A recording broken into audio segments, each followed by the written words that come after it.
Hey, welcome back to another video of Crypto Basics. In this video, we are going to learn how to buy Bitcoin in Binance. Buying Bitcoin in Binance is simple and can be done in several ways.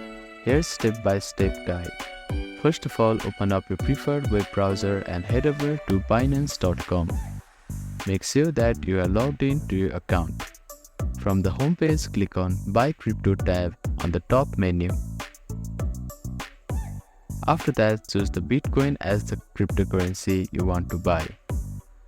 Click on this drop-down menu and search for Bitcoin.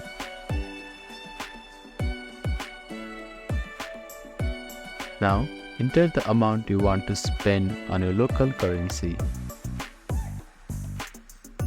You need to verify your identity to make the transaction. After you are verified, review the transaction details including any fees and the exchange rate. Click on Confirm to finalize your order. Once the purchase is complete, you can find the cryptocurrency on a wallet.